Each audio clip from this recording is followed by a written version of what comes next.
Hello, my lovely subs. Just wanted to check in with you guys. I probably have a slightly closer relationship with my subs than the average person. I care about my subs. I have an individual kind of one-on-one relationship with some of my subs as well, where they tell me what's going on in their lives, and we have a chit chat, and you know some of my subs are just really lovely, warm people, and it doesn't matter what's said about me on YouTube. They still show support and love for me, and that is amazing. That is amazing, and I really appreciate it. You're not just numbers to me at all. And I also want to say this, Emerald Kimmy, if you are out there, please contact me and get in touch and let me know that you're okay. I really miss our talks. I really miss our friendship.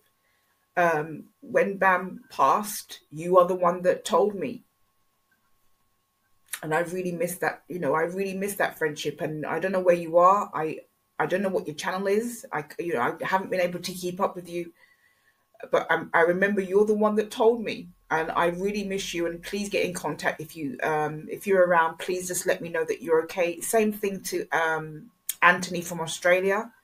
Haven't heard from you in a long time. I believe you're still watching, but you're watching quietly. If you hear this, if you're watching, please contact me. Let me know that you are okay. We are very close. It doesn't matter how many disagreements we've had or fallouts we've had, we've always made up. You're my buddy. You've got a good heart. You're not perfect, but you've got a good heart. Let me know that you're okay. Anyway, I want to start with the before I get on to Bam, because Scott was talking about Claire Morgan on his channel the other day, and for a long time I was on my Claire Morgan soapbox. And I stopped talking about Claire Morgan because to me she's irrelevant now. And there are people still talking about how dishonest she was and that she was a non-lawyer, and that's very true. But let's face it. I think Bam, who was very much on her soapbox about Claire Morgan and getting refunds, Claire Morgan almost seems sweet and innocent to me now in comparison to Bam, because Bam said a lot of things that either didn't make sense or that didn't quite add up. And I'm going to talk about that later on in this podcast. But for now, I want to focus on the Biden-Trump debate. I was going to put this out sooner. I had put out a video quite a while ago about whether or not Biden and Kamala Harris could beat Trump, could win over him.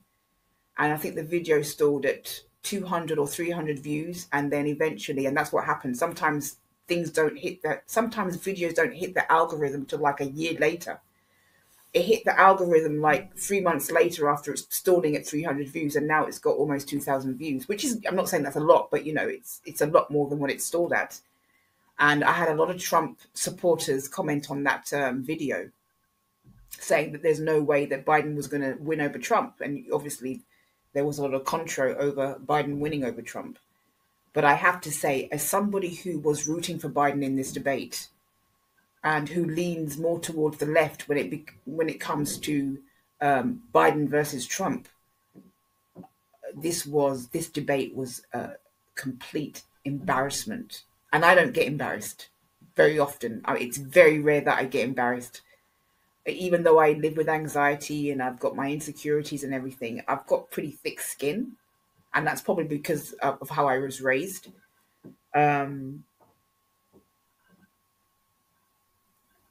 Here is a man that is leading America, that is supposed to go out there and be a spokesperson for the United States of America, and he cannot even string a sentence together. The man freezes in mid-sentence. There are times when he would speak and then he would like freeze in mid-sentence and you didn't even know what he was talking about. He either got off track or missed the point of what he was saying. How is he? I mean, are these the two people that you've got to choose from in America as presidents? I mean, these people, these men, these guys are in the back end of their lives. And, I'm nowhere near that age, but I can tell you, if I was in my 70s, and my 80s, and I have no idea what that's like because I'm nowhere near that age. Um, but if I was that old, that age, I would want to be spending time with my family, with my grandkids, living the best years of my life, getting up in the morning, reading the newspaper, going to the beach, sitting in my garden. I wouldn't want to be debating. I wouldn't want to be, I wouldn't want to be vying for the White House. It's very, very puzzling to me that you have millions of people living in the United States. This is one of the most populated countries in the entire world. And these are the only two people that you have to choose from. You couldn't choose somebody like a Barack Obama or, somebody that's a little bit, you've got a man who is, either in his 80s or approaching 80 who cannot even string a proper sentence together. He's supposed to be able to go out and speak confidently about the issues that are going on right now, and he cannot even speak properly in a debate.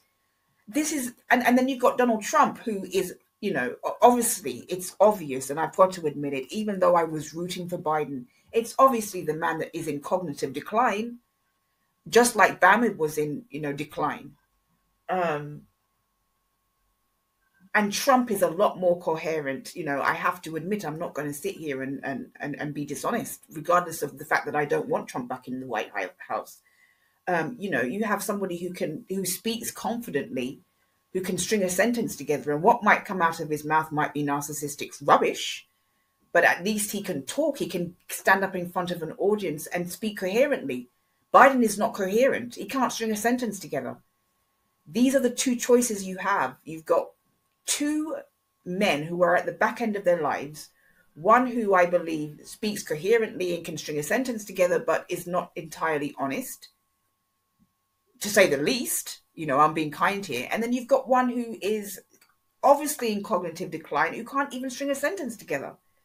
It was really, watching that debate, although it was entertaining in parts, especially the facial expressions, watching the facial expressions that Donald Trump would make, it was really, really very uncomfortable to watch in parts.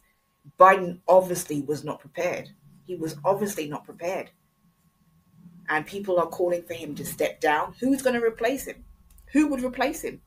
I've heard people say the vice president is going to replace him.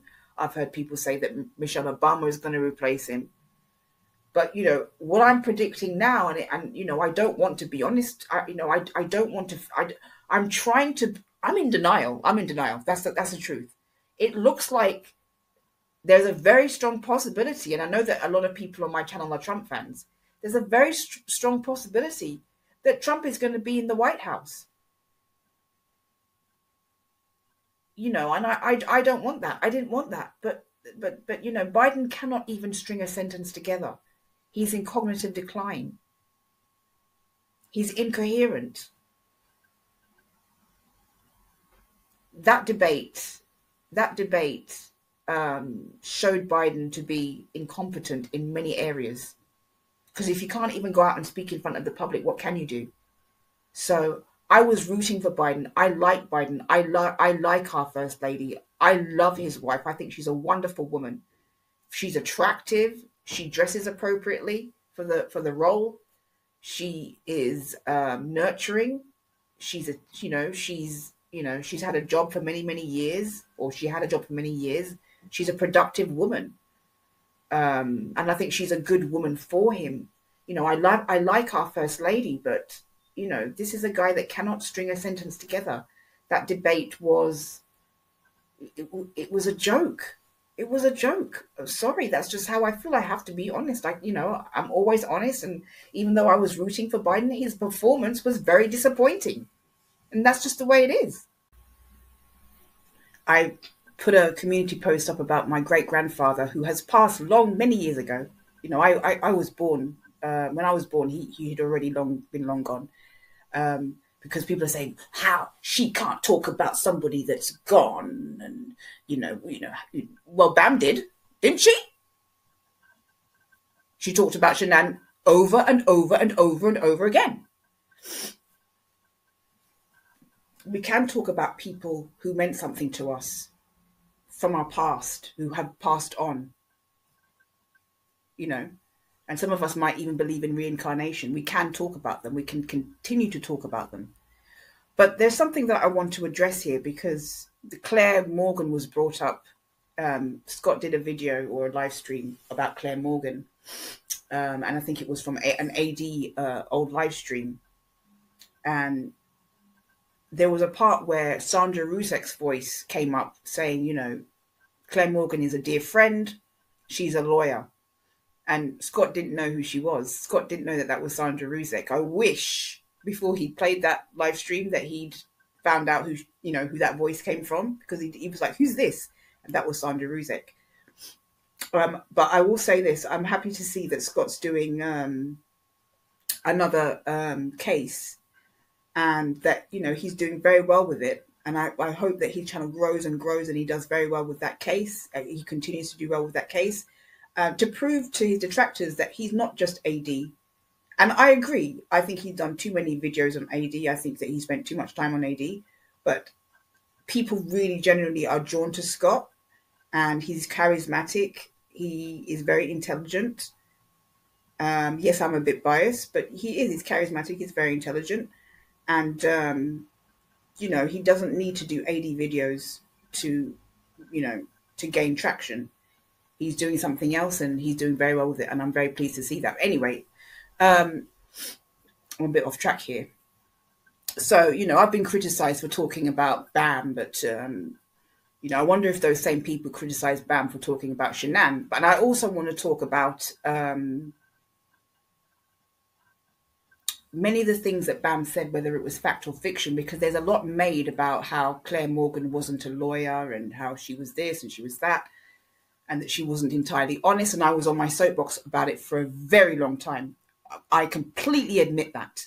You know, I've never denied it. But let's face it, BAM wasn't exactly honest either, was she?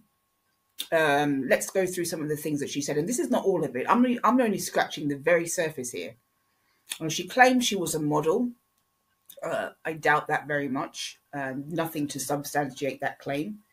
That Hefner offered her a contract and she was offered twice. Phantom. That's a myth. Complete fantasy. BAM claimed her dad managed Michael Jackson and Duran Duran. Now, these are things that I can prove. This is not things that I'm just plucking out of the air here. These are things that she claimed. Her dad managed Michael Jackson and Duran Duran. I doubt that very much. That she dated rock stars and she was just so hot and, you know, she had a great figure and she dated a lot of rock stars. I don't buy it. That she had a background in medical sciences. Don't buy that. Another myth is that she tried to claim that I was jealous of her in the end, and that is real fantasy. That's just a complete fantasy. No, I was never, ever jealous of BAM. There's nothing that I saw about her to be jealous of. I do, however, think she was a productive woman in her life. You know, let's face it, all of us have good and bad in us, including myself. You know, she was I truly believe that she was a good mother and a good grandmother. And I truly believed that she loved her children. I really do. But me jealous of her? No, there wasn't an ounce of jealousy. I might be jealous of Halle Berry. I might be jealous of Beyonce. You know, not that I'm jealous of those people, but if I was going to be jealous of somebody, it would be Halle Berry or Naomi Campbell or somebody like that. It wouldn't be BAM. Or maybe Nigella Lawson or somebody like that, but it certainly would not be BAM.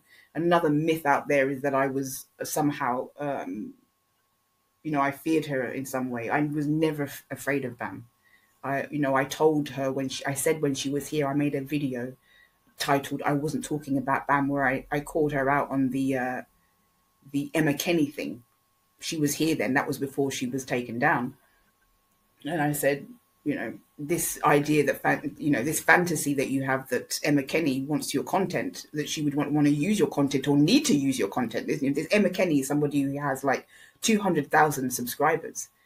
I mean, ridiculous that BAM could have thought that Emma Kenny even knew who she was. And I'm not saying Emma Kenny doesn't know who she is. Maybe she does. I don't know. But this notion that Emma Kenny wanted to take her content and use it. Just pure fantasy. She was a fantasist. And maybe Michael Jackson was a fantasist. Maybe many of us have phantom dreams or phantom views, but I think she really talked herself up and she was in her own little bubble.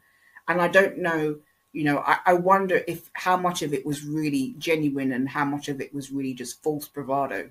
I think there was a lot of false bravado going on with her. But I do believe she was a good mother. I do believe she was, she loved her children and she loved her family. I do believe that. And we all have good and bad in us. And this is no way me trying to, I've been a lot more respectful to her.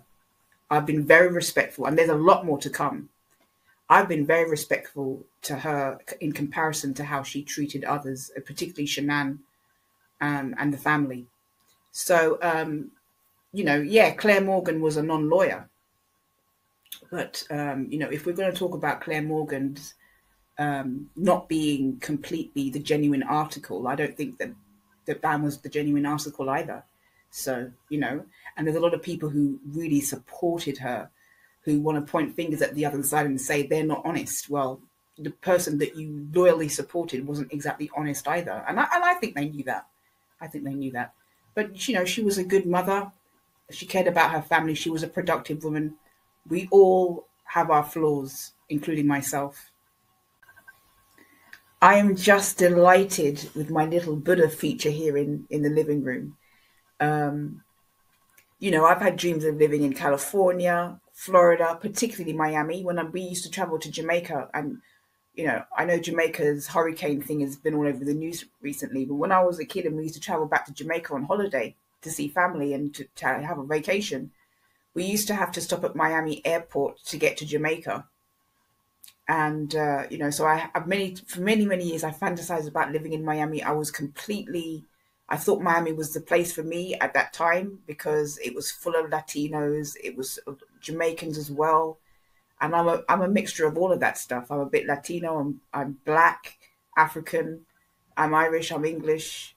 I even have DNA from the Philippines, a very small amount, but it's there.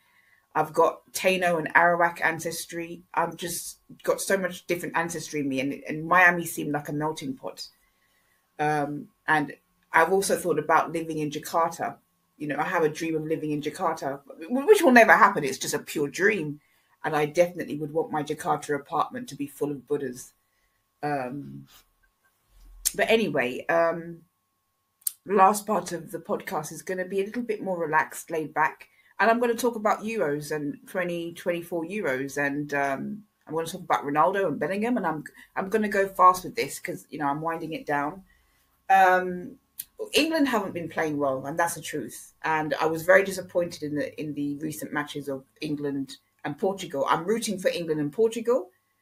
I have Portuguese and Spanish ancestry too. So, and I'm a massive Man United fan, and I'm a massive Ronaldo fan. So that's why I'm rooting for Ronaldo and Portugal. But I'm also British, and I've got a massive crush on Jude Bellingham. Okay, I think he's gorgeous.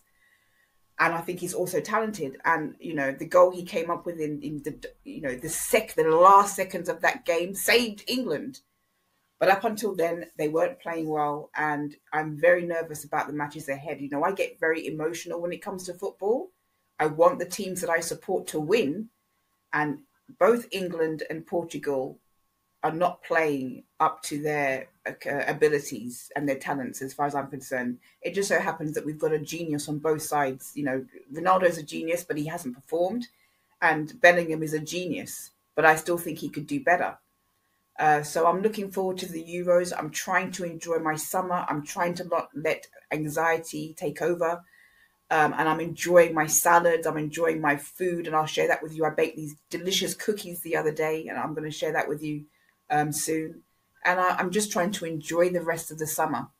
So anyway, I hope you enjoy the rest of your summer, and I hope that you keep well and you stay safe and you enjoy the sunshine. Let the sun shine.